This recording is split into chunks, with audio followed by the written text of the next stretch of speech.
말씀입니다. 다니엘서 1장 10절에서 16절까지의 말씀입니다. 우리 한 절씩 교독하시고 마지막 절 합독하겠습니다. 환관장이 다니엘에게 이르되 내가 내 주 왕을 두려워하노라. 그가 너희 먹을 것과 너희 마실 것을 지정하셨거늘 너희 얼굴이 초췌하여 같은 또래의 소년들만 못한 것을 그가 보게 할 것이 무엇이냐. 그렇게 되면 너희 때문에 내 머리가 왕 앞에서 위태롭게 되리라 하니라. 환관장이 다니엘과 하나냐와 미사엘과 아사엘을 감독하게 한 자에게 다니엘이 말하되 청하오니 당신의 종들을 열흘 동안 시험하여 채식을 주어 먹게 하고 물을 주어 마시게 한 후에 당신 앞에서 우리의 얼굴과 왕의 음식을 먹는 소년들의 얼굴을 비교하여 보아서 당신이 보는 대로 종들에게 행하소서 하매 그가 그들의 말을 따라 열흘 동안 시험하더니 열흘 후에 그들의 얼굴이 더 아름답고 살이 더 윤택하여 왕의 음식을 먹는 다른 소년들보다 더 좋아 보이지라. 함께 읽겠습니다. 그리하여 감독하는 자가 그들에게 지정된 음식과 마실 포도주를 제하고 채식을 주리라. 아멘. 네, 일터이마 하나님 나라 시리즈 세 번째 시간입니다. 가져야 하는 성품과 태도라고 하는 제목으로 하나님 말씀을 나누도록 하겠습니다. 남유다는 당시 강대국이었던 바벨론에 의해서 멸망을 당합니다. 한 번에 나라가 망하는 것이 아니라 세 번에 걸친 침략과 함께 포로로 잡혀가게 되죠. 1차 포로로 잡혀갔을 때는 BC 605년이었습니다. 이때 1차 침략과 함께 1차 포로들이 끌려갔어요. 이때 끌려간 대표적인 사람이 누구입니까? 다니엘입니다. 다니엘과 그 친구가 1차 침략과 포로 때 끌려갔죠. 그리고 나서 약 8년 후인 BC 597년에 2차 침략과 함께 2차 포로들이 끌려가게 되었습니다. 이때 끌려간 사람 중에 대표적인 사람이 에스겔 선지자 아시죠? 성경을 쓴 에스겔 선지자였습니다. 그리고 11년 후인 BC 586년 이 날짜는 좀 들어갔죠. 586년에 3차 침략과 함께 나라가 완전히 멸망하고 포로들이 끌려가게 되었습니다. 10대 소년의 나이에 국군이 완전히 기울고 부모를 떠나서 낯선 땅 바벨론으로 끌려온 다니엘과 세 친구의 상태가 어떠했을까요? 생전 처음 본 바벨론 세상이죠. 한 번도 여행을 다녀본 적이 없잖아요. 생전 처음 본 바벨론의 세상, 그들의 화려한 문화, 자신들을 둘러싸고 있는 바벨론의 고위 관직들, 그들의 움직임들, 자신의 나라와는 너무 확연하게 다르게 평온한 분위기,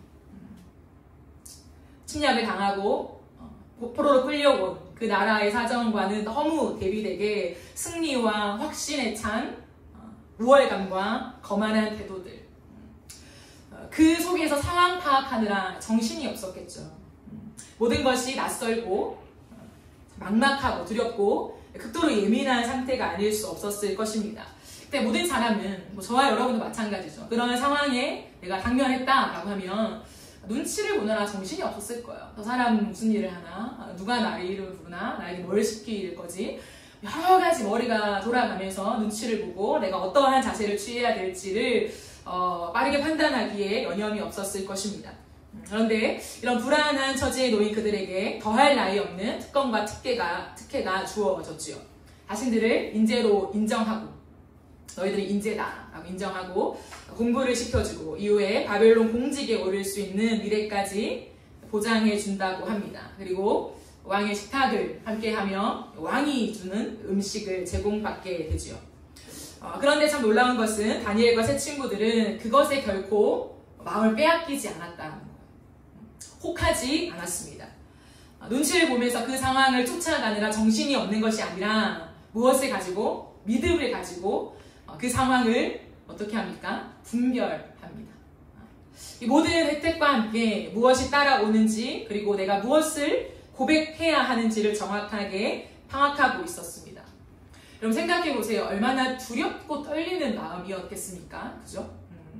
작고 초라한 자신의 나라와 비교조차 안 되는 그 거대한 열국, 강대국인 바벨론의 왕궁 한복판에 있다는 거죠. 어떤 시골 마을에 쫓겨가는 것이 아니라 왕궁 한복판에서 얼마나 혼란스러웠을까요? 그러나 다니엘과 세 친구들은 그 완궁한 복판에서 누구를 봅니까? 하나님을 보았습니다. 참 놀랍죠. 자신의 눈을 빼앗고 자신의 마음을 빼앗고 자신의 정체성을 빼앗기에 충분한, 너무나도 충분했던 그 바벨론 한 복판에서 다니엘은 여기에 계신 나의 하나님을 바라봅니다. 그래서 마음을 빼앗기지 않고 지키죠. 여기에 계신 하나님 앞에서 뜻을 정합니다. 왕이 주는 음식과 포도주로 자신을 더럽히지 않기로 뜻을 정하며 그것을 거절하죠. 여러분, 우리는 다니엘의 이 결정이 얼마나 어려운 결정이었는가를 깊이 생각해 보아야 해요. 저와 여러분과 다를 바가 없는, 사실 더 약한 모습의 다니엘이었다라고 하는 거죠. 쉬워서 한 결정이 아니었다는 거예요. 어려워도, 너무 어려웠지만 그럼에도 불구하고 이것이 나의 정체성이기 때문에 결정한 거예요. 특별히 10대 소년들에게 먹을 것 쉬운 문제가 아니에요. 오늘날도 우리 너무 풍요로운 사회를 살고 있잖아요. 이 풍요로운 시대에서도 10대 소년, 남자아이들에게 먹을 것, 고기, 절대 진리나 다름이 없죠. 제가 남고에서 교사로 이렇게 근무하고 있는 청년을 만나보면서 항상 느낀 게 뭐냐면, 뭐 먹을래? 라고 하면 늘 고개를 절레 흔드는 메뉴가 있습니다. 무엇일까요? 두 가지가 있습니다. 무엇일까요? 제육볶음과 돈가스. 그것만 아니면 됩니다. 라고 하는 그 한결같은 태도를 보면서 그렇구나. 항상 급식에 고기를 빠뜨리지 않는 그 남고의 생활이죠. 하물며 이 바벨론의 포로로 잡혀온 이들이겠습니까? 왕성한 10대의 나이에 잘 먹고 살아가지도 못했을 그 삶을 살아가면서 고기를 먹지 않는다, 음식을 가려 먹는다, 왕의 진미를 거절한다. 그건 정말 어려운 일이라고 하는 거죠. 그럼에도 불구하고 그들은 그 선택을 했어요.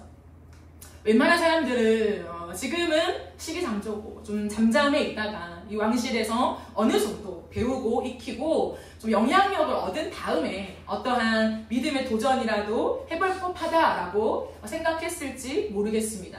그러나 다니엘의 참 독실한 믿음은 그 어떤 것에도 핑계되지 않았다는 거예요.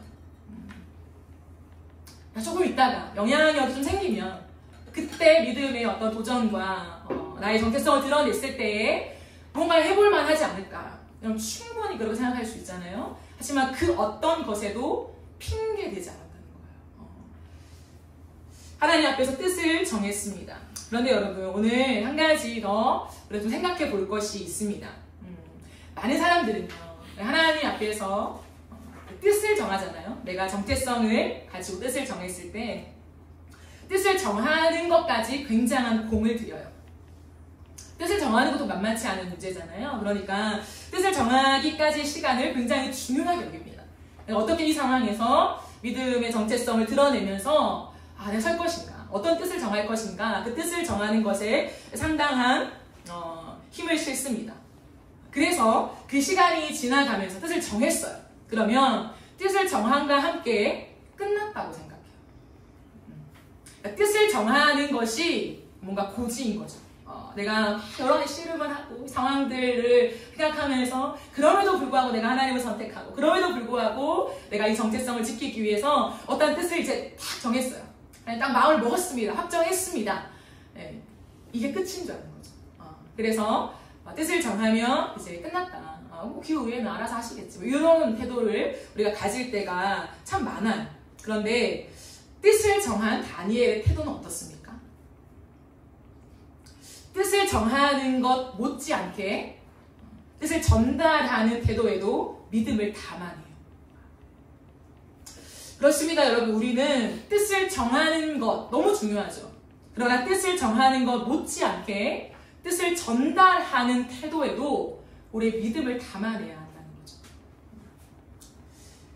내용 못지않게 태도가 너무 중요합니다. 그럼 특별히 예수님을 아예 모르는 사람, 이 기독교의 문화를 전혀 접해보지 않는 사람에게는 이 내용은 그렇게 중요한 게 아니에요.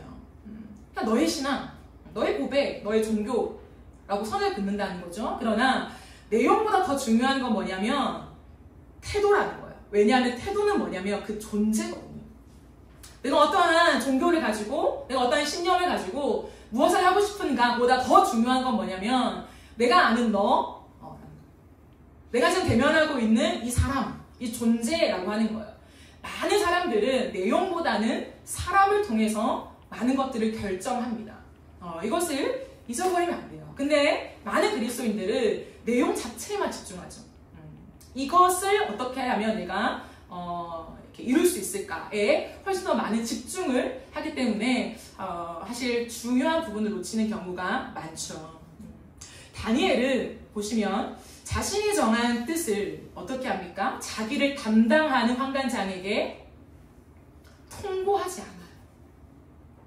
대부분 뜻을 정하면 내 뜻은 이렇습니다 라고 하는 이 내용을 전달하는 통보로 소통할 때가 있습니다. 사실 그건 소통이 아니죠. 통보는 소통이 아니에요. 환관장에게 허락을 요청해요. 겸손과 공손함으로 환관장의 허락을 요청하고 있다는 거죠. 사랑하는 여러분, 우리는 세상 속에서 뜻을 정하는 것 못지않게 뜻을 전달하는 태도가 상당히 중요하다는 이해를 가지고 있어야 돼요. 우리가 하나님을 믿는 자녀로서 피해야 하는 태도가 무엇이냐면 일방적인 통보입니다. 왜냐하면 하나님은 무례하지 않기 때문이에요. 통보라고 하는 모습은 뭐냐면 자칫하면 이제 무례한 태도이거든요. 기독교는 무례한 종교가 결코 아닙니다. 그리스도인들은 무례한 사람이 되면 안 된다는 거죠. 제가 설교 수업을 하면서 설교 수업을 가르치는 교수님께서 한 학기 내내 강조하신 것이 있어요. 설교를 가르치는데 한 학기 내내 매 수업마다 15주 동안 한결같이 가르치신 게 뭐냐면 설교자에게 가장 필요한 것은 설교자의 내면이다. 설교자의 내면과 설교자의 태도가 가장 중요하다 이 말씀을 하세요. 그것은 비록 이 자리에 내가 서 있지만 이 자리뿐만 아니라 내가 살아가는 모든 삶에서 내 내면이 어떠한가, 내 태도가 어떠한가, 결국엔 그것이 내가 강단에 섰을 때 하나님 말씀의 힘을 만들어낸다라고 하는 그 맥락이었어요. 그러면서 목회와 함께 많은 것들을 이 설교와 맞물려서 가르쳐 주시는데 교수님께서 하신 말씀 중에 너무 강력하게 힘주어 말씀하신 것들이 있었어요. 왜냐하면 지금의 시대를 많이 아시기도 아시고 목회 현장을 너무 잘 파악하고 계시기 때문일 텐데요. 아무리 탁월한 설교자라 할지라도 그런 목회자라 할지라도 부교육자를 함부로 내보내는 그 설교자는 난 절대 인정하지 않는다 이렇게 말씀하시더라고요. 물론 그분의 개인적인 주관적인 태도이시겠지만 그분이 그런 말씀을 하세요. 어떠한 맥락이냐면 어떤 부교육자가 어떤 일을 잘못한 일을 해서 교회를 나갈 수밖에 없는 상황은 어쩔 수 없죠. 그런 특수한 상황 말고 대부분의 교회는 이제 1년직이잖아요. 1년을 하고 다시 이렇게 상담을 통해서 내년을 같이 이어가는 이런 구조인데 부교육자 입장에서는 내가 여기 1년 더 아니면 3년 더 할 마음이고 어떤 문제가 발생하지 않았음에도 불구하고 이제 많은 목사님들은 본인이 이제 기도한 끝에 결정을 내는 거죠. 이 사역자는 이제 올해로서 그만해야겠다라고 했을 때 그럴 수는 있어요. 그럴 수 있습니다. 그런데 상담할 때 바로 이제 통보를 하는 거죠. 당신은 올해까지 하시오. 다른 데 알아보시오라고 하는 거예요. 그게 왜 깊이 해야 되는 태도이냐면 무례하기 때문이죠. 아무리 담임 사역자에게 많은 권한이 있지만 그 상대방의 삶이 있는 거잖아요.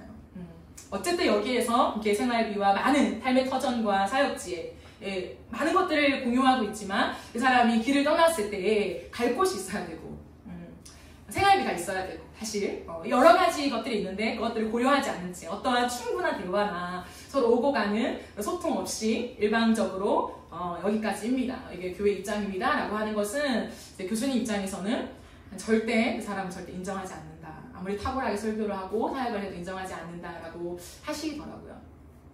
저는 그 부분을 정말 충분히 이해하고 공감합니다. 그리고 교회뿐만 아니라 우리가 일상에 살아가는 직장에서도 일터에서도 일방적으로 해고를 통보하는 경우가 너무 많죠. 물론 좋은 회사가 많습니다. 그러나 아직까지도 참 많은 경우에 일방적으로 교회, 그 회사의 입장에서 서서 야, 이 사람에게 회고를 통지하는 당신 일은 여기까지입니다 라고 잘라버리는 그런 경우가 참 많아요. 구조조정을 하는 가운데서도 사람을 무례하게 대하는 태도, 회사의 부품 정도로 생각하는 태도, 당신은 있으나 마나 라고 하는 그러한 우월감에 취해 있는 태도들을 견지하고 있는 사람들이 꽤나 많다라고 하는 거죠. 그런 가운데 이 세상의 한복판에 섰을 때 우리는 어떻게 해야 하느냐, 정말 우리가 깊이 고민해 봐야 되는 것은 그리스도인들은 결코 무례하면 안 된다는 거죠. 우리가 하나님 앞에 뜻을 받는 거 중요합니다. 그러나 그것과 함께 더 중요한 거, 사실 그것과 버금가게 중요한 것은 이 뜻을 상대방한테 어떻게 전달하는가예요. 회사의 입장에서 누군가에게 정말 죄송하지만 더 이상 갈 수 없다라고 하는 표시를 할 수도 있잖아요. 평생 데리고 가야 하는 것만은 아니잖아요. 그러나 어떤 그 뜻을 결정하는 것보다도 이 사람은 어떻게 소통하는가, 뭐 1년이 됐든 5년이 됐든 이 사람이 우리가 몸담은 이 회사에서 함께 공헌해 준 것들이 많잖아요.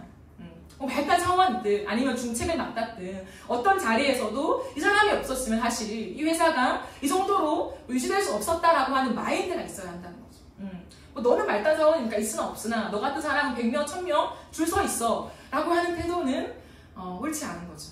그렇기 때문에 존중하고 회사의 입장과 내 직책을 가진 나의 입장을 충분히 얘기하면서 이 사람의 삶을 물어봐주고 혹시나 어디 갈 데가 있는지 뭐 그런 것들을 도와주면서 이런 충분한 과정, 충분한 이해관계, 충분한 소통이 있어야 한다라고 하는 거죠. 이러한 태도가 우리에게 있어야 합니다. 상대방을 전혀 고려하지 않고 내 뜻을 관철시키려고 하고 이해를 강요하는 것은 무례한 태도일 수 있다는 거죠. 그러므로 세상 속에서 우리가 가져야 하는 태도는 무엇이냐면 통보가 아니라 설득의 태도예요. 설득. 그런데 우리가 내 뜻을 전달하기 위해 설득을 했어요. 충분히 내 의지와 내 뜻과 내 어떠한 계획들을 상대방한테 전달을 했습니다. 그런데 상대방이 설득을 당하지 않는 경우가 발생하죠. 대부분은 을의 위치에 있을 때 그렇습니다. 내가 을의 위치에서 조금 더 높은 누군가를 향해서 제 뜻은 이렇고 저는 이렇게 하길 원합니다 라고 했을 때 그것이 받아들여지지 않을 때가 있다는 거. 내가 충실히 공손한 태도를 가지고도 설명했음에도 불구하고 그게 받아들여지지 않을 때가 있어요. 다니엘의 경우가 그랬다는 거예요. 다니엘은 충분한 공손한 태도로 환관장에게 요청했지만 그 얘기를 들은 환관장은 바로 거절했다는 거죠. 오늘 본문 10절 말씀을 한 번 더 확인하겠습니다. 환관장이 다니엘에게 이르되 내가 내 주 왕을 두려워하노라. 그가 너희 먹을 것과 너희 마실 것을 지정하셨거늘 너의 얼굴이 초췌하여 같은 또래의 소년들만 못한 것을 그가 보게 할 것이 무엇이냐. 그렇게 되면 너희 때문에 내 머리가 왕 앞에서 위태롭게 되리라 하니라 라고 말해요. 그럼 만약에 다니엘이 요청한 것을 받아들였어요. 그렇다고 해서 다니엘과 해친구들의 얼굴이 만약에 좋지 않으면, 왕이 생각했던 그러한 얼굴이 나오지 않으면 이 책임을 누가 집니까? 다니엘이 집니까? 다니엘은 지지 않아요. 그죠? 다니엘과 해친구는 지지 않습니다. 다니엘과 해친구를 담당하고 있는 환관장이 모든 책임을 지게 되어 있죠.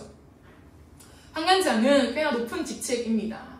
그런데 왕의 눈에 찍힐 수도 있죠. 뭐 일 잘하는 줄 알았는데 일을 이렇게밖에 못해? 뭐 이렇게 태도 나올 수도 있고 그의 체면, 지금까지 착착 일을 잘 처리했고 밑에 사람들을 잘 다루었던 내 체면이 깎일 수 있는 그러한 상황입니다.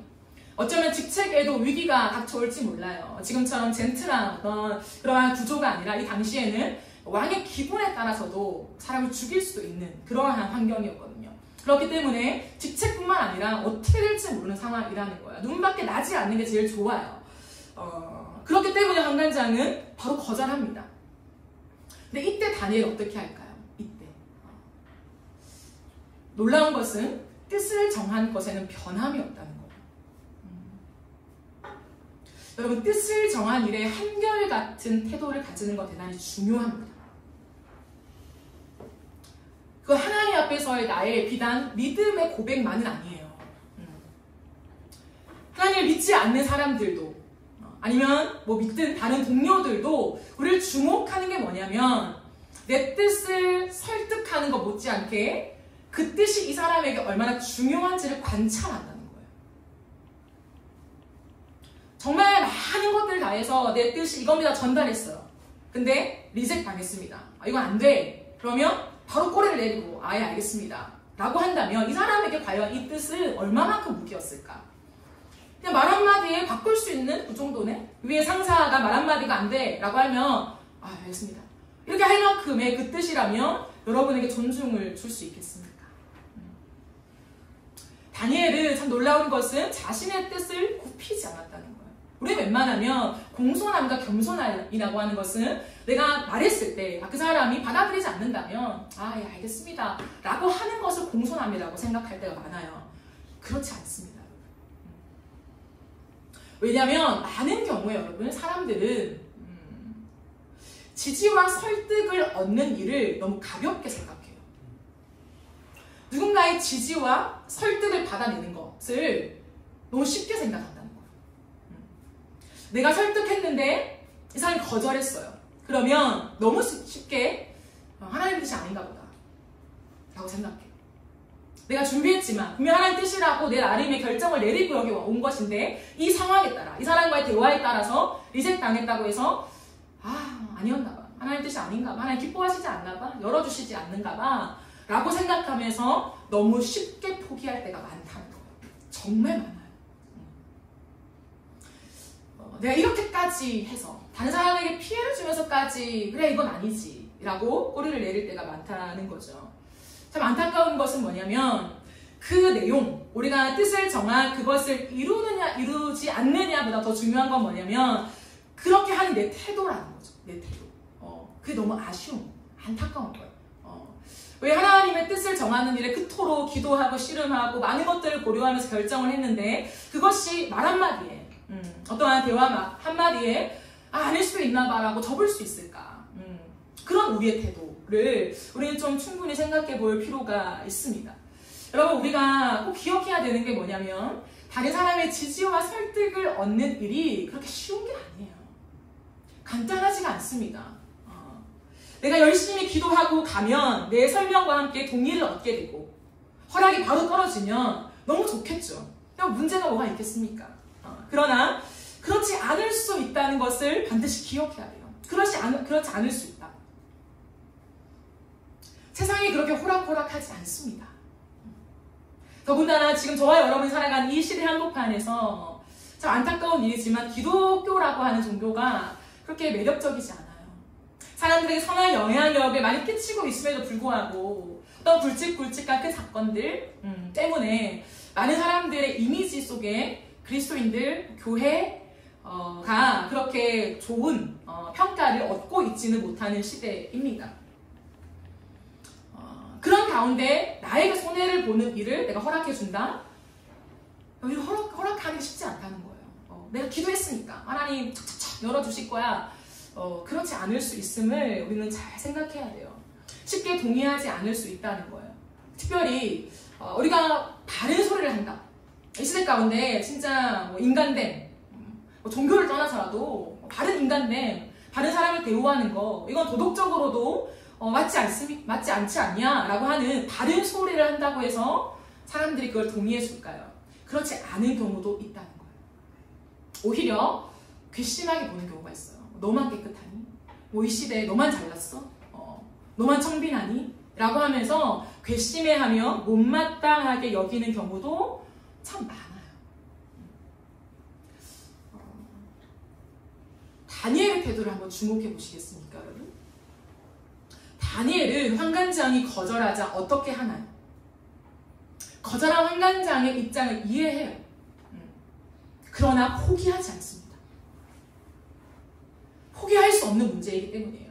포기할 수 있는 문제라면 갖고 오지도 않죠. 이 모든 상황을 아는데 이 사람이 손해볼 것과 이 많은 정황들을 이미 다 파악하고 있었는데 굳이 그것을 꺼낸다? 그렇게 할 이유가 없다는 거죠. 그냥 접어버리면 끝이에요. 내가 먼저 그냥 그 상황을 만들지 않는 게 제일 깔끔하고 좋은 거죠. 그러나 다니엘은 포기할 수 없는 문제이기 때문에 얘기하는 거예요. 그러니까 리젝트 당해도 포기하지 않아요. 왜? 정체성을 지켜야 하는 문제이기 때문에 그렇습니다. 그러면 다니엘은 어떻게 합니까? 다니엘은 아주 지혜롭게 문제를 풀어가요. 열흘의 유예 기간을 요청합니다. 이거 쉽지 않은 부분이에요. 말씀을 한번 확인해 보실까요? 11절에서 길지만 16절까지 보시겠습니다. 환관장이 다니엘과 하나냐와 미사엘과 아사랴를 감독하게 한 자에게 다니엘이 말하죠. 청합니다. 겸손한 태도죠. 당신의 종들을 열흘 동안 시험하여 채식을 주어 먹게 하고 물을 주어 마시게 한 후에 당신 앞에서 우리의 얼굴과 왕의 음식을 먹는 소년들의 얼굴을 비교하여 보아서 당신이 보는 대로 종들에게 행하소서. 그가 그들의 말을 따라 열흘 동안 시험하더니 열흘 후에 그들의 얼굴이 더욱 아름답고 살이 더욱 윤택하여 왕의 음식을 먹는 다른 소년들보다 더 좋아 보인지라. 그리하여 감독하는 자가 그들에게 지정된 음식과 마실 포도주를 제하고 채식을 주니라 라고 하죠. 그럼 다니엘은 뜻을 정한 일에 변하지 않는 마음을 가지고 결정권을 쥐고 있는 환관장을 인정합니다. 나는 당신의 종입니다. 인정하죠. 당신에게 속해 있는 사람 맞습니다. 인정하면서도 어떻게 하냐면 지혜롭게 다시 설득해요. 낙심하지 않고 타협하지도 않아요. 안 됐어. 충분히 그렇게 낙심할 법도 하죠. 그래, 안 됐으니까 어쩔 수 없어 라고 타협할 만하죠. 두 가지도 하지 않아요. 상대방을 이해하면서도 그를 설득할 방법을 지혜롭게 찾아 나섭니다. 다니엘이 하나님 앞에서 순종한 이 일에 대하여 다른 사람에게 불이익을 줄 수도 있는 중차대한 일임을 알기 때문에 그는 다시 한번 지혜롭게 이 일을 해결하려고 하는 거죠. 여러분, 우리는 정체성의 도전을 받습니다. 세상 한가운데 서면 정체성의 도전을 받지 않을 수 없어요. 믿음을 지키고 정체성을 선명히 하면 할수록 정체성의 도전은 더 우리에게 옵니다. 근데 이 세상을 어떤 방식으로 응하며 살아야 할까요? 세속화를 어떤 식으로 다루면서 우리의 정체성을 지켜야 할까요? 우리는 하나님의 지혜를 구하면서 신중하게 당면한 문제를 풀어갈 줄 알아야 합니다. 우리는 항상 양극단을 피해야 돼요. 많은 경우 양극단의 태도 위에 서 있습니다. 하나는 무엇이냐면 세상과 유사한 모습으로 사는 것이에요. 세상의 사람들과 함께 잘 살아가는 것이 믿음이다. 분리되면 안 되지만 구별되어야죠. 그러나 많은 사람들은 그것을 구별이라 인식을 못해요. 분리되면 안 돼. 우리는 함께 살아가야 돼. 라고 생각하면서 너무 쉽게 세상과 유사한 태도를 취한다라고 하는 거죠. 그것은 믿음이 아니죠. 또 하나의 양극단은 무엇이냐면 내가 정한 대로 통보하고 행동하는 것입니다. 난 믿음이 있어. 난 이렇게 살 거야. 나 여기 휩쓸리지 않을 거야. 라고 하면서 자기만의 세상 안에 살아가는 거예요. 신앙인들이. 그러니까 직장에서 환영받지 못할 때가 많죠. 열외시켜버리는 거예요. 쟤는 그런 사람. 항상 교회 일에 뭐 그렇게 하지. 이런 부분들이요. 교회 일이 문제가 아니라 그 사람의 태도에 문제가 있다는 거예요. 사실. 그 사람의 인격과 사람과의 관계에 문제가 있기 때문에 사람들은 저 사람은 뭐 저렇지 뭐 열애시킨다는 거예요. 결코 그 종교 자체나 어떠한 내용 때문만은 아니라는 것을 우리는 잘 구별해야 돼요. 하나님의 사람들은 이런 양극단의 태도를 피해야 합니다. 피해야 돼요. 하나님의 사람들은 무분별한 포용주의를 넘어서야 해요. 무분별한 포용주의는 하나님이 우리에게 명령하신 사랑의 개념이 아니에요. 그것을 잘 기억하면서 우리가 고민해 보아야 합니다. 변함없는 진리에 대한 분명한 선이 있어야 한다는 거예요. 무분별하게 다 안아주고 이것도 맞고 저것도 맞고 여기도 흥 저기도 흥 좋은 게 좋은 거야 라고 하는 태도가 믿음이 아니라 많은 사람들을 사랑하는 태도가 아니라 변함없는 진리에 대한 분명한 선을 지켜가야 합니다. 왜냐하면 우리가 말하는 사랑이라고 하는 것이 무엇입니까? 단순히 이 사람에게 무언가 좋은 걸 제공해주고 따뜻한 말 한마디 하는 것입니까? 그렇지 않아요. 우리가 말하는 진짜 사랑이라고 하는 것은 뭐냐면 내가 줄 수 없는 인간 편에서 향할 수 없는 그 무조건적인 하나님의 사랑을 주는 것이 진짜 사랑이잖아요. 세상과 다릅니다. 그냥 친절하게 대하는 정도가 아니라는 거예요. 거기에 대한 분별이 있어야 돼요. 그렇기 때문에 우리는 무분별하게 그냥 너도 좋고 너도 좋고 너도 맞고 너도 맞아 라고 하는 무분별한 포용주의가 아니라 분명한 진리에 서야만 우리가 줄 수 있는 하나님의 사랑, 세상과 비길 수 없는 하나님에게서만 나오는 그 진정한 그리스도의 사랑을 옆 사람에게 전해줄 수 있다라고 하는 것이죠.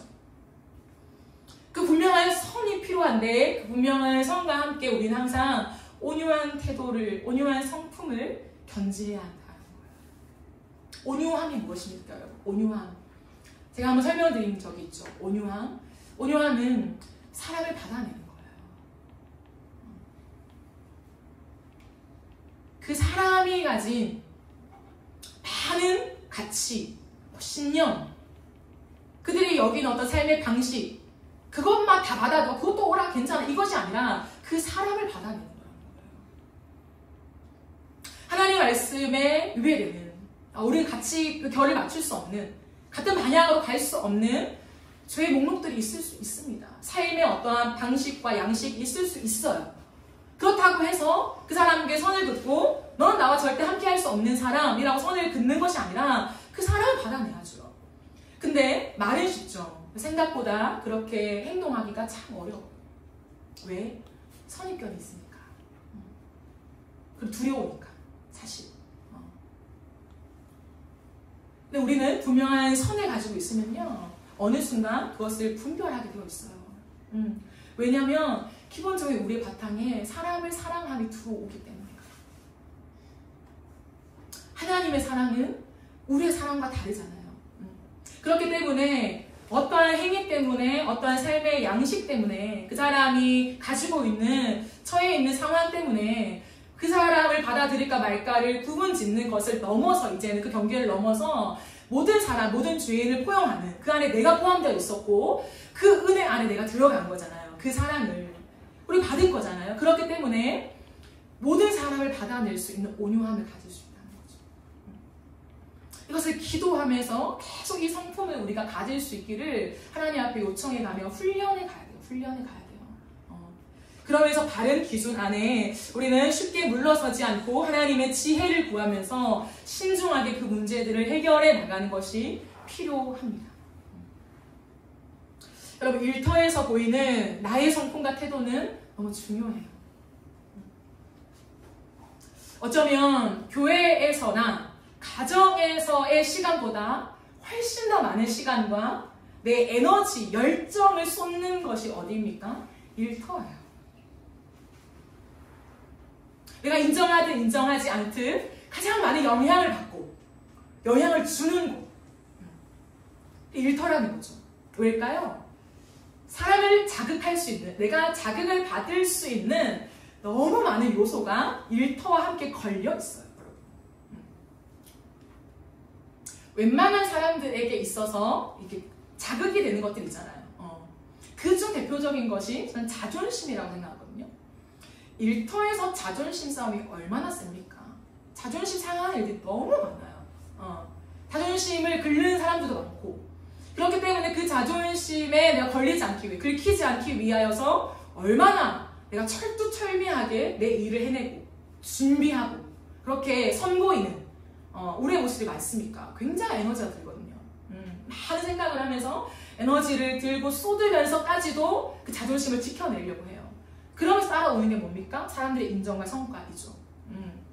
뭐 엄청난 우월감을 가지진 않을지 모르겠지만 내 나름대로 그런 자신감, 보봐, 해내지?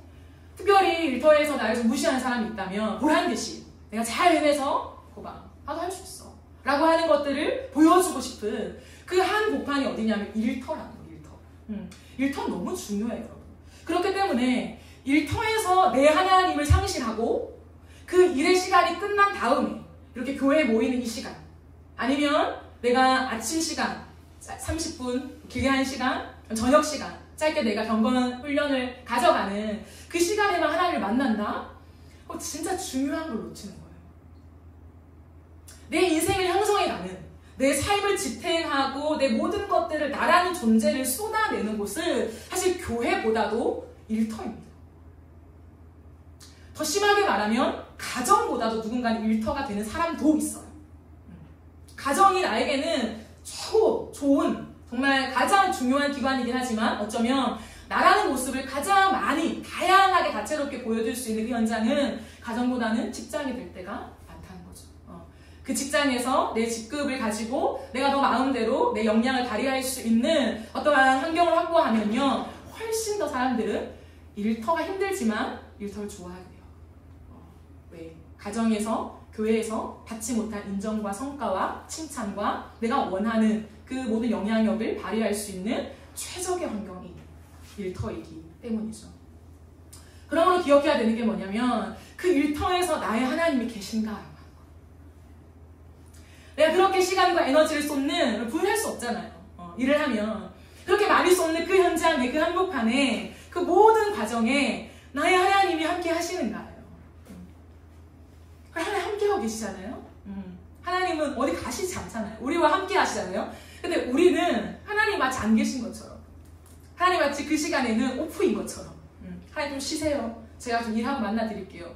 라고 하는 것처럼 하나님의 존재를 아예 잊어버리고 내 일에 푹 빠져서 우리가 그 시간들을 걸어갈 때가 많다라고 하는 거예요. 그러면 영적인 힘이 결국 생기지 않아요. 이 짧은 시간, 주일날, 목요일날 우리가 하나님 만나고 우리가 각자 개인 경건 시간에 만나지만 우리의 모든 것이 활동하는 최전방이 그 일터 가운데에 하나님과 함께하는 것들을 연습하고 하나님과 함께 임마누엘을 누리지 못한다면요 영적인 힘이 생기지 않아요. 영적인 힘을 막 충전해가지고 일터에 가가지고 계속 떨어지죠. 90, 80, 70, 60, 저 끝에 20, 10까지 때로는 제로까지 만들어 놓고 하나님 완전 잊었다가 또다시 예배 오면 올라가죠. 10, 20, 30 어떤 날 은혜를 못 받으면 그냥 30에 머물러요. 그 30을 갖고 또 그 치열한 일터에 나아가요. 그러면 하루만 되면요 싹 줄어들죠. 하나님은 온데간데 없고 원래 내 생각, 내 경험, 내 노하우, 내가 했던 것들, 처리했던 어떤 업무, 사람 그것들로만 형성되어서 그냥 왼종일 생각 정신없이 일을 하고 온다는 거죠. 그럼 돌아오면 하나님 잊었네. 요 책받기. 우리가 다시 한번 붙잡아야 되는 게 뭐냐면 일터에서의 내 모습, 직장에서의 내 모습, 맡긴 일을 해내는 과정 안에 있는 내 모습, 이 내 모습 안에 하나님이 계셔야 해요. 그 일터에서 하나님이 나를 보고 계시고 개입하시고 함께 하신다는 것을 경험해 가야 됩니다. 경험해 가야 돼요. 생생한 일터에서 나의 하나님을 생생하게 만나야 합니다. 나의 일터에 하나님 계십니다 라고 하는 것을 고백하고 경험하는 많은 일들이 일어나야 한다라고 하는 거죠. 이곳에서는 하나님의 질서가 보이지 않고 하나님의 공의가 적용되지 않습니다 라고 생각할 때가 많아요. 그죠? 많을 수 있습니다. 하나님을 믿는 나를 이해하지 못할 거야. 내가 말해도 공감하지 못할 거야. 믿음의 정체성을 지키고 뜻을 정하며 살아가는 것이 불가능해 보이는. 몇 번 시도했지만 먹히지 않고 되지 않을 때 또다시 놓아버리는. 아예 모르겠다. 일터에서는 그냥 사는 거지. 열심히 살아내는 게 그게 뭐 믿음 아니야? 요 정도로 우리가 놓아버리는 그런 때가 많아요. 근데 여러분 기억하십시오. 그건 사단의 속임수입니다. 여러분 생각해 보십시오. 우리의 상황이, 우리의 일터의 상황이 다니엘보다 더 극한 상황이 있을 수 있을까요? 아마 우리의 상황이 다니엘보다 더 극한 상황에 놓여있는 사람들은 없을 것입니다. 그러나 다니엘의 처한 환경에서 성경은 뭐라고 선명하게 말씀하고 있습니까? 지난주에 살펴본 1장 9절 말씀을 한번 보십시오. 1장 9절에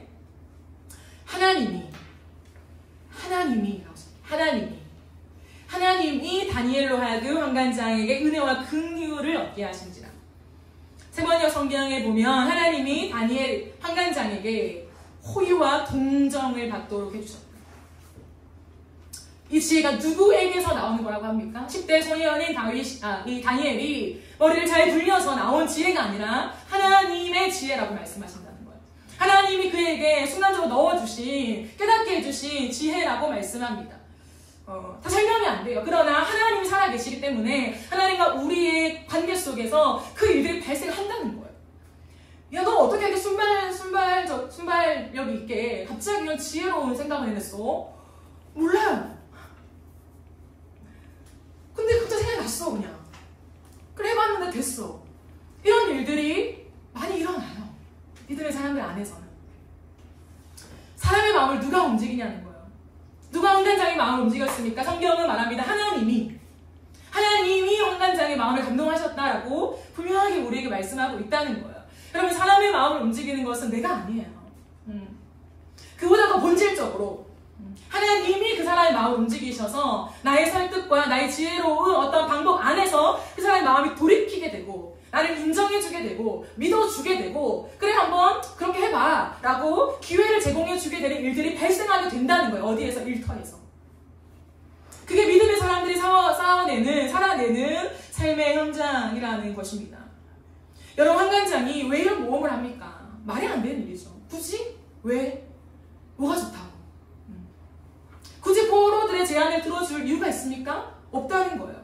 귀찮게 왜 열흘 동안 유예기간을 줍니까? 귀찮은 거잖아. 열흘 동안이나 내가 지켜봐야 돼, 그걸. 이들의 얼굴을 비교하면서 왜 내가 그 일을 해야 돼? 여러분, 위에 사람들은요, 그거 가소롭게 봐요. 내가 그거 왜 들어줘야 되는데? 이런 태도라는 거죠. 그래야 어떤 이유도 없다는 거예요. 그러나 딱 한 가지 이유가 있었습니다. 한간장이 그들의 말을 들어줄 수밖에 없는 한 가지 이유. 그것은 성경이 분명히 말하죠. 하나님이. 내가 잘나서 그런 게 아니라는 거예요. 하나님이 역사하신 부분이라는 것을 분명하게 말해주고 있습니다.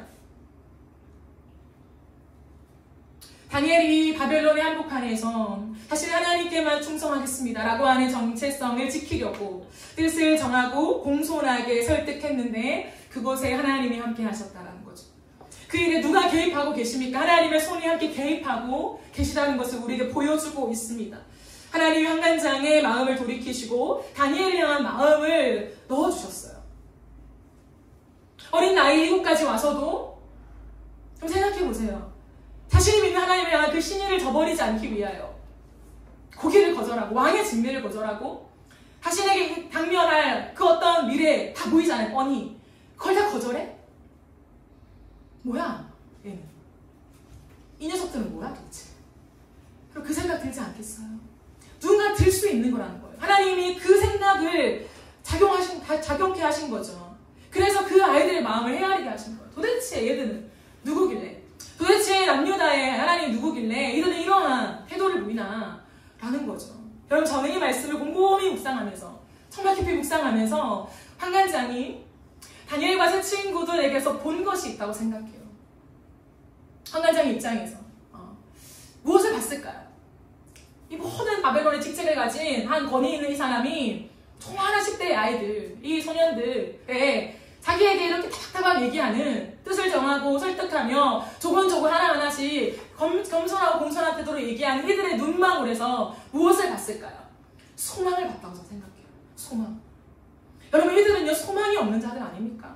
자신의 나라가 뚝싹 망하고 패배감, 절망감, 두려움에 사로잡혀 있는 곳이 남유다예요. 소망이라고 할 것은 바벨론밖에 없다는 거예요. 와, 바벨론이 나의 소망이다. 이 소망의 끈을 나에게 내려주다니. 동아줄과 같은 곳이요 바벨론이었다는 거예요. 그러나 여러분, 그들의 눈망울에는요 바벨론이 소망이 아니었던 거예요. 바벨론이 아니면 죽는다, 내게 미래가 없다라고 생각했던 것이 아니라 그 어린, 그 10대의 소년들의 눈망울에서 세상이 줄 수 없는, 바벨론이 줄 수 없는, 이 왕의 진미가 줄 수 없는, 이 특혜가 줄 수 없는 그들 안에 가진 똘망똘망한 그 소망이 있다는 거예요. 어떤 소망입니까? 하나님을 향한 소망이라는 거예요. 여러분, 사람은요 존재이기 때문에 그 눈망울에 얘기하는 그 사람의 눈에 무엇이 담겨 있는지가 보입니다. 웬만한 사람들은요, 웬만큼 사람을 이해하고 사람을 사랑하는 사람들은요, 사람 앞에 서면 그 사람이 가진 내용도 중요하지만 아니요, 더 중요한 것은요 그 사람의 태도예요. 거의 모든 리더십들은요, 건강한 리더십들은요 그 사람이 가진 어떠한 것보다 이 사람의 태도를 봐요. 그리고 가장 먼저 면접 때 무엇을 봅니까? 눈빛을 봅니다. 거의 대부분이 그래요. 그것이 교회나 일반 사회나 다를 바 없어요. 동일하게 사람의 눈망울에 무엇이 있는가를 보고 웬만한 걸 느낄 수 있다는 거예요. 정확하게 그걸 짚어내지 못하지만 이 사람의 눈망울에 있는 거 이거는 우리가 줄 수 있는 게 아닌데, 세상의 특혜가 줄 수 있는 게 아닌데, 이 땅에 있는 그 무엇이 아닌데 라고 하는 것 정도는 읽어내는 리더십들이 있습니다. 저는 한간장이 그걸 읽어냈다고 생각해요. 이들의 눈빛, 그 어떤 것도 빼앗아 갈 수 없는, 음식을 빼앗아 가고 어떠한 이들의 어떤 삶의 많은 것들을 빼앗아 가도 빼앗을 수 없는 것은 그들의 눈 안에 있는 하나님을 향한 소망이라는 거예요. 나의 생명이 하나님께 달려있다라고 하는 그 소망, 뭔지 모르겠지만 이 바벨론 땅에서 그들은 자기들의 신과 연결되어 있구나라고 하는 그 소망을 한간장이 보았다고 저는 생각해요. 그렇기 때문에 어떻게 했냐, 그 소망의 눈망울을 가진 자들의 마음이 끌리는 거죠. 한번 허락해보고 싶다. 테스트 한번 시켜보고 싶은데 어떻게 될까? 궁금하네. 애들이 믿는 하나님은 어떤 하나님일까? 가볍게 여기진 않는 것 같은데 이들의 태도를 보아하니 이 비장함은 어디서 나오는 거지? 그럼 충분히 리더십들은요 거기에 매력을 느낄 수 있어요. 저는 거기에 끌렸다고 생각해요. 이 모든 것이 나는 뭐 정말 성품도 별로 아니고 태도도 정말 아무것도 아닌데 하나님이 강권적으로 모든 걸 역사하셨다? 그럴 수도 있지만 대부분은 그렇지 않아요. 하나님 위에 있지만 나의 모든 것을 사용하신다는 거예요. 내 모든 눈빛, 태도, 말, 행동, 억양 모든 것을 사용하셔서 한간장의 마음을 하나님 돌이키시는 거예요. 사랑하는 여러분, 우리의 삶이 이 땅에 발을 딛고 살아가지만 하늘과 연결되어 있다는 사실을 잊어버리면 안 돼요. 하나님의 사람은 위대한 사람들입니다. 우리가 결코 호락호락하게 그렇게 작은 사람들이 아니에요. 여러분들 스스로 봤을 때 늘 넘어지고 제대로 살지도 못하고 작고 초라하고 그렇게 느껴질 수 있을지는 모르겠지만 그럼 그런 생각 하지 마세요. 사랑해 주는 속임수입니다. 왜? 우리 안에 온 세상을 다스리시는, 우리를 죽기까지 사랑하시는 하나님이 살아계신데, 하나님이 함께 하시는 하나님의 사람들인데 우리의 실력으로 하나님을 믿게 됐습니까? 여러분의 실력으로 하나님을 여러분 마음 가운데 모시게 되었습니까? 하나님의 자녀라 칭함을 얻게 되었습니까? 그 특권을 받아냈습니까? 아니요. 주신 거예요. 자격 없는 우리에게. 그렇다면 우리가 너무나 부족하고 보잘것없지만 우리 안에 하나님이 함께 살아계시고 우리의 일터에서도, 내가 있는 그곳에서도 내가 발을 딛고 있는 그 현장과 하늘이 다 있다는 사실을 반드시 기억해야 합니다. 그곳에서 하나님은 창조의 일을 행하길 원하세요. 우리의 일터에서 하나님께서 이 땅 가운데 미약한 나를 통하여서 그 자리 가운데, 그 영역 가운데에 하나님이 하고 싶은 일이 반드시 있습니다. 그 역할에 우리를 세우셨고 우리와 함께 동역하기를 기뻐하신다는 거죠. 그러므로 여러분 기대하고 소망하며 기도하십시오. 하나님 내 삶에 하나님만이 하실 수 있는 일들을 드러내십시오. 하나님, 나는 큰 영향력을 끼칠 수 없는 직책에 서 있습니다. 그러나 그럼에도 불구하고 하늘과 땅이 연결되면서 하나님만이 하실 수 있는 그 일들을 나를 통하여 하십시오라고요. 그럼 어떤 목사님께서 이런 말씀을 하셨어요. 자신의 꾀를 의지하면서 살기 때문에 삶이 자기 수준을 벗어나지 못하는 것이라고요. 공감합니다. 그렇습니다, 여러분. 우리는 나의 꾀, 내 판단, 내 의, 나의 도덕 수준, 이런 여러 가지 나의 경험들을 의지하면서 살기 때문에 어쩌면 내 수준을 벗어나지 못할지도 모르겠습니다.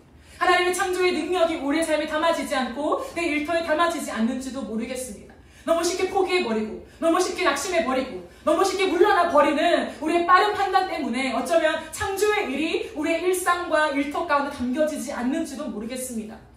그러므로 우리는 하나님의 지혜를 의지해 나가야 합니다. 변함없는 진리의 선을 지키며 정확하게 그 선 안에 서 있으며, 경계선이 아니라, 벗어나는 것이 아니라 정확하게 안에 그 안쪽을 확보하면서 우리는 분명한 선을 지켜야 해요. 그리고 하나님의 지혜를 구하면서 온유한 태도를 견지하고 성품을 유지하면서 일터 가운데 하나님 어떤 일을 하시렵니까? 오늘 질문에 가야 한다는 거예요. 하나님, 지금 여기 나를 두신 이유가 뭡니까? 질문해야 돼요. 제가 왜 여기 있습니까? 나를 통해 어떤 일을 하시려는 겁니까? 끝 없는 질문. 안 듣고 계신 것 같지만 듣고 계세요. 하나님 침묵하고 계신 것 같고 일하시지 않는 것 같지만 아니요. 나는 너의 작은 신음에도 응답한단다라고 하셨는데요. 그 하나님 일터에서는 응답하지 않으십니까? 일터에서는 내 신음소리를 듣지 않으시나요? 여기 모인 공적인 예배 때만 내 신음소리를 들으십니까? 그렇지 않아요. 일터에서 끙끙거리며 신음하며 누구에게 다 설명할 수 없는 그런 애매한 일들을 겪고 있는 나의 신음소리, 뭐라고 말하지 못하지만 이 끙끙거리는 내 아름을 듣고 계세요. 함께 하십니다. 이런 말씀을 정리하겠습니다. 어떤 경우에라도 세상이 우리에게 하나님의 충성을 요구하는, 하나님께 드려야 되는 그 충성을 요구하는 순간에는 거절할 수 있어야 해요. 그 선명한 노선은 우리가 끝까지 견지해 가야 합니다. 그 속에서 뜻을 정하고 우리가 살아가되 그 뜻을 정하는 것 못지않게 중요한 것, 뜻을 전달하는 우리의 태도에 있다는 것을 꼭 유념하십시오. 그것은 단순히 좋은 게 좋은 거다, 사람에게 잘 보이고 착하게 살고 예예거리는 그런 태도를 말하지 않아요. 그런 것이 아니라 우리가 정확한 우리의 뜻을 정하지만 그 사람의 상황도 이해하고, 그러나 도저히 내가 할 수 없는 그런 상황에 맞닥뜨려질 때는 하나님의 사람들은 하나님의 지혜를 구하는 것입니다. 급박한데 빨리 해야 되는데 라고 할지 모르겠지만 정말 급박한데 하나님 안 주실 리가 있겠습니까? 내가 급한데 하나님은 안 급할 때도 있어요. 난 안 급한데 하나님 급할 때가 있고, 그럼 하나님 급하게 일하세요. 난 안 급한데. 그럼 이렇게 다를 때가 있어요. 그 차이일 뿐이지 정말 내가 신변의 어떠한 문제와 뜻을 정하고 지키는 것에 진짜 큰 어려움이 당면했다, 너무 빠르게 지금 일을 해야 된다, 하나님 구하지 않을 때가 없다는 거예요. 돕지 않으실 때가 없어요. 그 믿음을 가집시다. 그리고 우리의 태도, 어떤 내용보다도 항상 내가 어떤 사람인가, 누군가 나는 어떠한 이미지지, 어떠한 존재이지 라고 하는 걸 생각하면서 그리스도인들은 무례한 사람들이 아니구나, 내가 지금까지 만난 그리스도인들은 무례할 수 있잖아요. 사람들이 봤을 땐 다 비슷해 보이니까, 교회 다닌다고 하면 다 똑같으니까. 근데 나를 만났을 때 내가 생각했던 그리스도인들의 이미지가 좀 다르네 라고 하는 것들을 좀 줄 수 있는 사람들. 그래서 뜻은 확고하게 하나님을 믿는 신념이 정말 명확하지만 참 무례하지 않고 공손하게 내 삶도 이해해주면서 자신의 신념을 다 지켜가는, 믿음을 지켜가는, 참 쉽게 볼 수 없는 그런 사람들이 여기 있네 라고 하는 그 인정이 저와 여러분의 일터 가운데, 그리고 삶의 현장 가운데 깊이 새겨지게 되기를 예수님의 이름으로 축복합니다. 우리 함께 찬양하고 기도하는 시간을 가지겠습니다.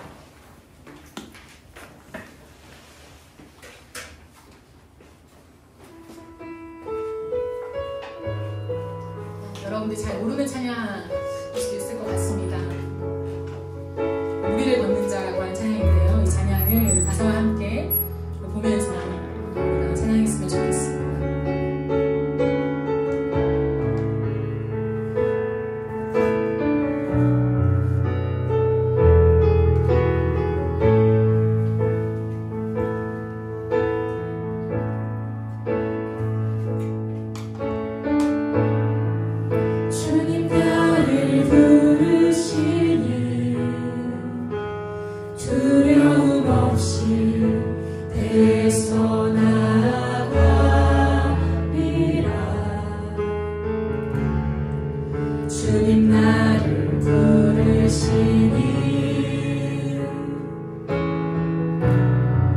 주님 내게 오라시니 주님 보고 계시기에 주님 보고 계시기에 의심치 않고 바다를 걸어가리라.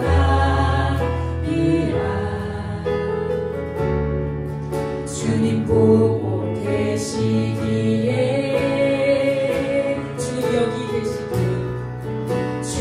여기 계시기에 주님 여기 계시기에 주님 여기 계시기에 깊은 바다가 반석이 되고 주님 여기 계시기에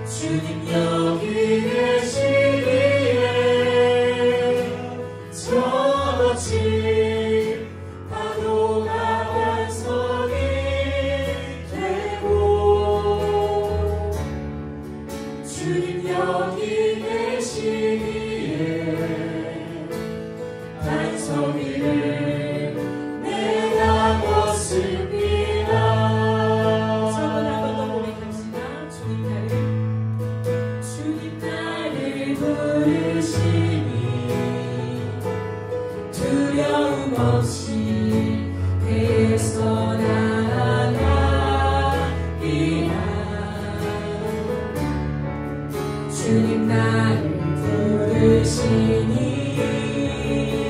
주님 내게 오라시니 주님 내게 오라시니 주님 보고 계시기에 주님 보고 계시기에 의심치 않고 바다를 걸어가리라. 주님 보고 계시기에 주님 보고 계시기에 주님 여기 계시기에 주님 여기 계시기에 주님 여기 계시기에 주님 여기 계시기에 깊은 바다가 반석이 되고 주님 여기 계시기에 반석 위를 내가 걸어가리라. 주님 여기 계시기에 주님 여기 계시기에 저거친 파도가 반석이 되고 주님 여기 계시기에 주님 여기 계시기에 반석 위를 내가 걷습니다. 주님 여기 계시기에 주님 여기 계시기에 이 깊은 바다가 반석이 되고 주님 여기 계시기에 주님 여기 계시기에 반석 위를 내가 걸어가리라.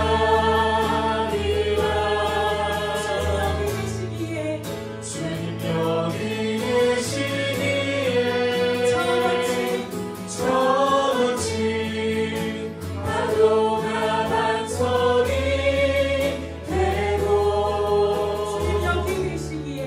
주님 여기 계시기에 반석 위를 내가 걷습니다. 우리가 이 시간 그 말씀을 기억하며 함께 기도합시다. 사랑하는 여러분, 하나님이 여기 계십니다. 우리가 어디에 거하든 지금 여기 계세요.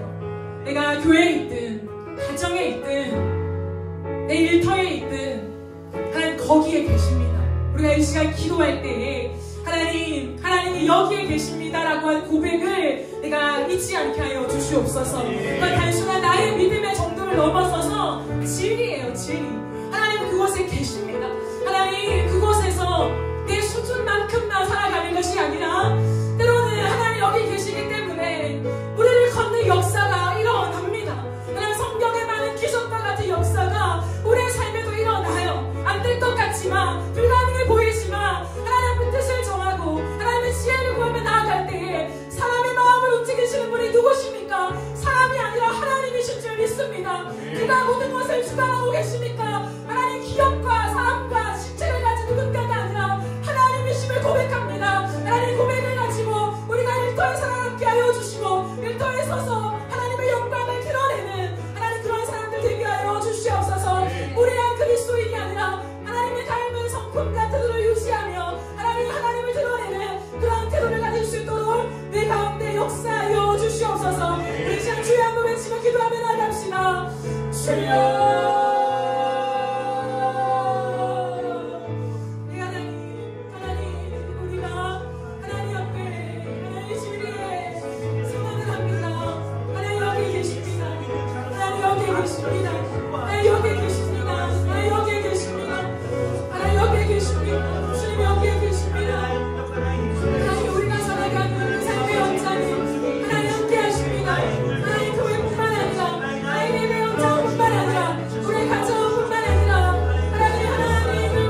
사랑하는 여러분, 제가 설교 가운데서 말씀드렸지만 공적인 예배는 우리가 영적으로 정말 하나님께 깊이 닿을 수 있는 시간이에요.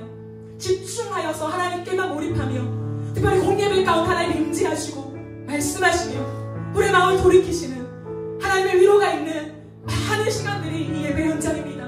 이 예배 현장에서 우리가 충만하게 주의 임재를 누리지 못하며 그래 마치 내 정체성이 하나님께 닿아있지, 이것을 뼛속까지 우리가 다시 한번 깨닫고 하나님 앞에 머물지 아니하며 이곳을 떠나 내일부터 우리가 벌어지는 그 인터 현장에서, 삶의 현장에서요, 믿음으로 살아내는 것이 너무나 힘듭니다.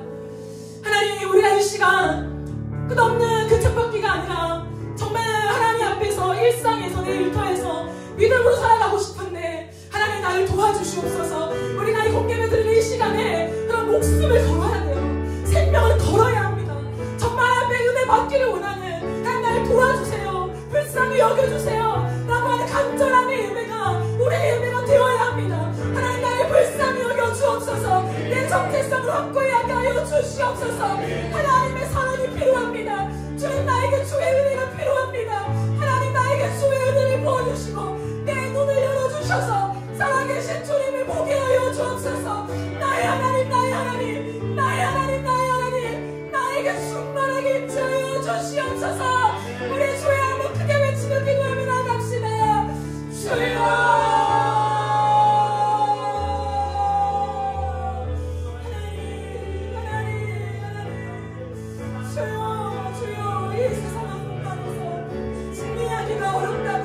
그리스도인들이 살아남기가 어렵다고요.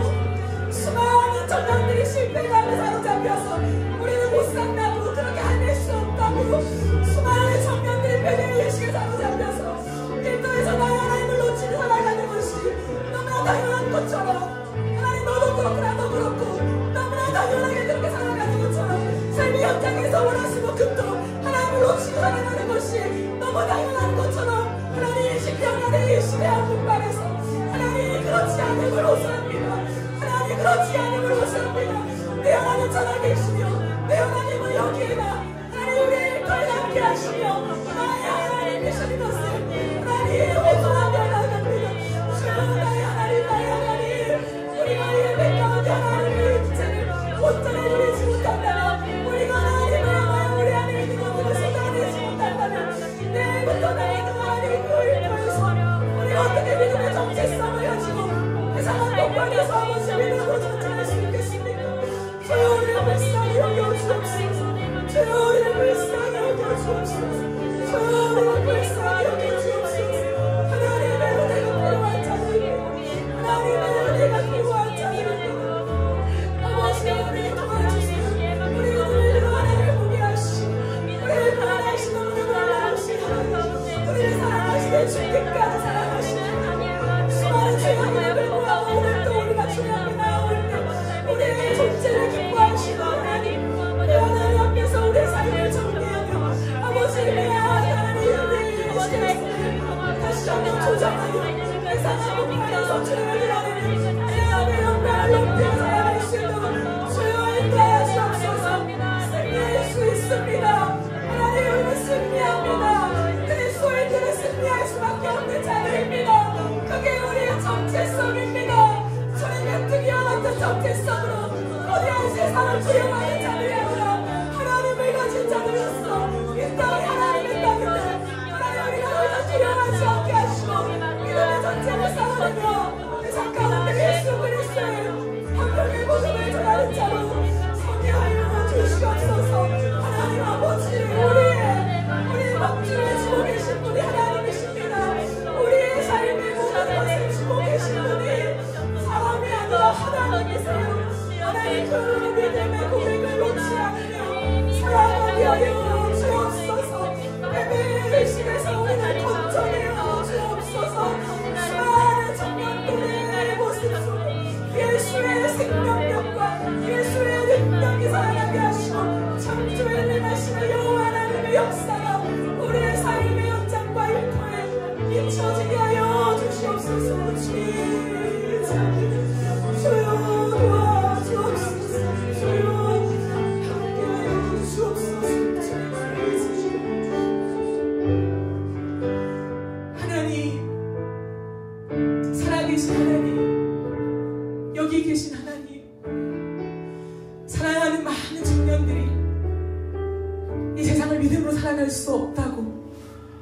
월화수목금토 세상을 살아가는 그 현장에서는 하나님의 임재를 경험하는 것은 거의 불가능하다고 이미 그렇게 세팅되어버린 우리의 이 패배의식이 너무나 가슴이 아픕니다. 하늘과 땅을 창조하신 창조주가 우리와 함께 하시며 우리의 일터로 당신이 보내셨고 내가 그곳에 서 있는데 하나님 거기 계실 때 우리가 누구를 두려워하리요? 하나님 우리에게 믿음을 더하여 주시옵소서.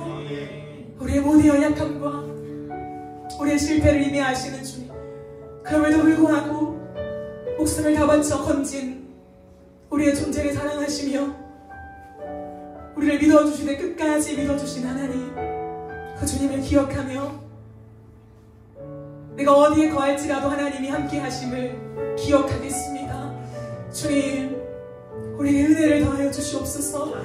이미 받은 수없이 많은 은혜를 행하려 보며 그럼에도 불구하고 또 은혜 주시는 그 하나님 앞에 우리가 매달려서 세상 한복판에 하나님의 영광을 드러내는 그리스도인들로서 하나님의 사람들로 세워지게 하여 주시옵소서. 우리가 서 있는 일터마다 우리를 통하여서 하나님 창조의 일을 행하여 주시고 세상이 만들어낼 수 없는, 세상이 줄 수 없는 하늘로부터 오는 놀라운 일들이 나를 통하여 일어나는 놀라운 역사가 우리의 일터와 삶의 현장 되게 하여 주시옵소서. 사랑하는 우리 성도들이 나아가는 그곳 가운데 하나님 정말 피 터지게 싸우며 고민하며 하나님 자신들을 만들어내며 쏟아내는 하나님 그 일터 가운데 성령 하나님 일하여 주셔서 수고한 만큼의 열매가 거둬지게 하여 주시옵소서. 하나님 우리의 손 이상으로 하나님이 우리의 위에 손에 손을 얹어 주셔서 하나님 된다라고 말씀하시고 할 수 있다라고 말씀하시고 길이 열리는 것을 볼 수 있도록 주여 우리의 앞길들을 열어 주시옵소서. 그 모든 현장 가운데 하나님을 드러내며 하나님을 자랑하며 하나님을 기뻐하는 것들에 하나님 우리가 정말 어쩔 줄 몰라하며 다윗처럼 춤추는 예배자들로 우리의 일터 한복판에 서 있을 수 있도록 주여 사로잡아 주시옵소서.